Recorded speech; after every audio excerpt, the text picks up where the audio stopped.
We are just learning fingerprint comparisons made between prints collected at the scene of the Brian Thompson murder compared with prints taken in the arrest process of Luigi Mangione show a positive match.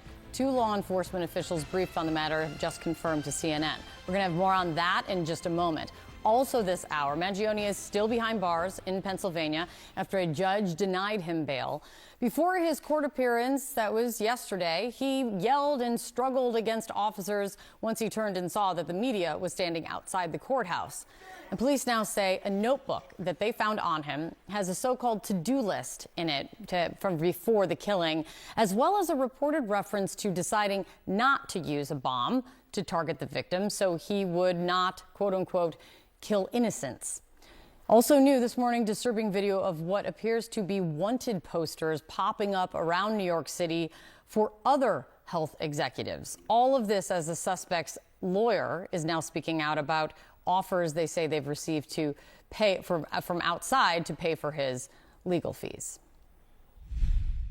Obviously, my client appreciates the support that he has, but I don't know. I'd have to look in, but it just doesn't sit right with me, really. The Supreme Court says, you know, all these rich billionaires can give all kind of money to candidates, and that's free speech. So maybe these people are exercising their right to free speech and saying that's the way they're supporting my client. Joining us right now, CNN Chief Law Enforcement and Intelligence Analyst John Miller, CNN Law Enforcement Contributor Steve Moore, also here with me. John, this is your new reporting, and this is a big deal. This is the first positive forensic match that we know of. Walk us through what you've learned.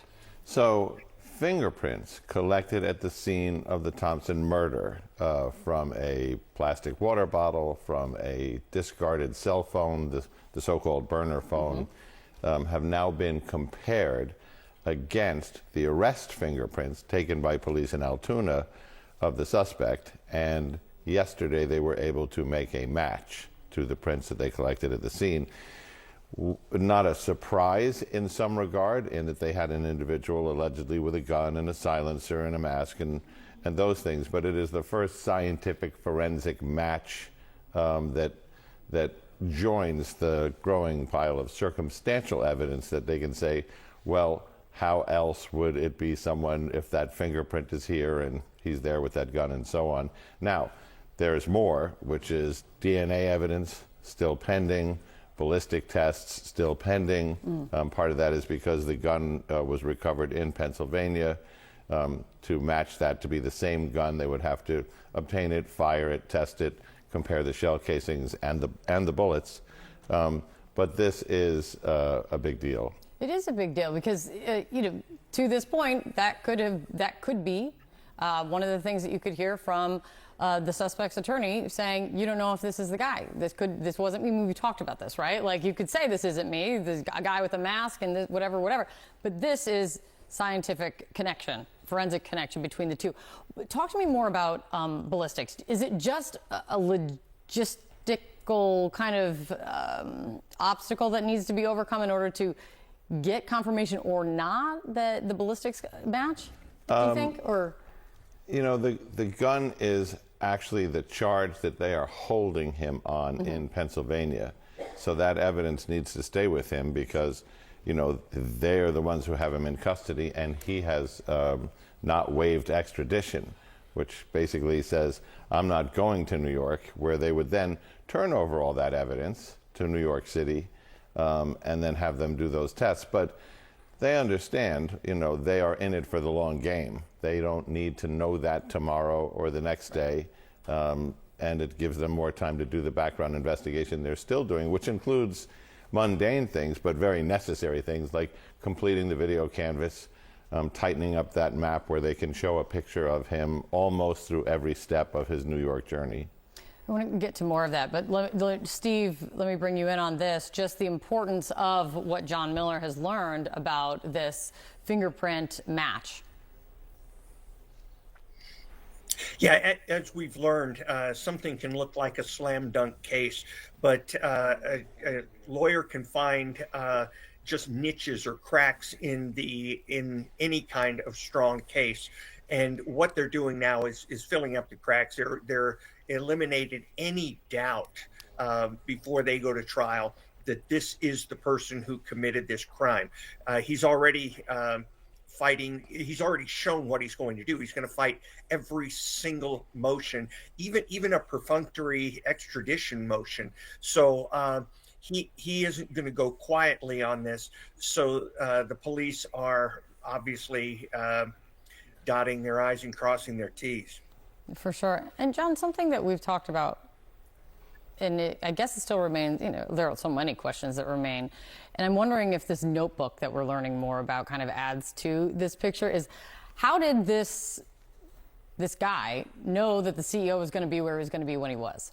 So, is that where the line of thinking is in investigating how we learn more about that? there are clues. I mean, you know it because you've been by there, but that New York Hilton Hotel takes up, half of a full city block. Yeah. It has doors all the way down 53rd Street and all the way down 54th Street, and a front door and a rear driveway. That's like 20 entrances you would have to cover to know where is this guy going to enter the hotel. But you would also have to know, what if he is going to enter from this side, because I have learned he's staying at the hotel across the street. How would you know that? He gives us an oblique reference in the 3-page note that we've loosely called the manifesto, where he says, this wasn't that difficult. It was a combination of social engineering and computer-assisted design, an engineer term, CAD he referred to it as. But I think what he's telling us there on the social engineering side is, this is what people do when they create an email, a spoof email or a phone call saying, I have a delivery, which, where do I bring that, posing as somebody else. He's suggesting that he learned intelligence information on his target by doing that kind of thing. But then when you get out of the note and into the spiral notebook, and he acknowledges this in the note as well. He said, my electronics you're going to find are pretty locked down, but in the spiral notebook you'll see to-do lists and other notes. Some of those notes are theoretical notes about targeting and what is the just way to commit such a crime. He talks about Ted Kaczynski, the Unabomber, and how if he modeled after him, a bomb in a shareholders conference could kill innocent people. Same on the street. But he talks about shooting being the more precise way to take on his target. In one line he says, and what better way to take out the CEO than to shoot him at his own, quote, bean counters conference. Yep. An investor conference is exactly what you could say that is. Right. And Steve, what do you think? There's so much that is coming out. I mean, this reporting from John is most significant about the forensic that they're now positively IDing.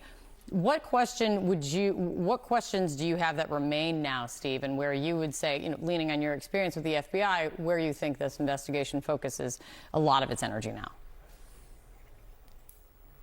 Well, you've got a lot of the basic building blocks of this case already being nailed down. What I'd want to do is shore up the areas where you don't have direct knowledge yet, or at least they haven't said they have direct knowledge of the shooter's actions. For instance, before a shareholders conference like this, they're going to be setting up for about a week. They're going to do rehearsals and speeches and stuff. I would want to know where he was. We have cameras and everything on the day of shooting, but I'd like to see cameras around the entrances and find out whether Thompson did the same thing for several mornings, or whether maybe somebody in the hotel actually provided him information. I suspect he went a week early, and I suspect he was doing canvassing and surveillance that entire time. It's interesting when you talk about that, because that's the backward building of this video canvas. He comes in on the 24th. That's like 10 days before the actual shooting. And where they have tracked him is he comes out of the Port Authority bus terminal and does not go to check into the hostel where he's going to stay. He goes straight with all of his bags to the Hilton Hotel, and he starts doing those walkarounds. but they also have him in a McDonald's, which we now know, I guess, was his preference for hanging out. I was going to say his preferred stop along the way, for sure. John, thanks for running up and giving us the new reporting. Steve, thank you as always. It's good to see you.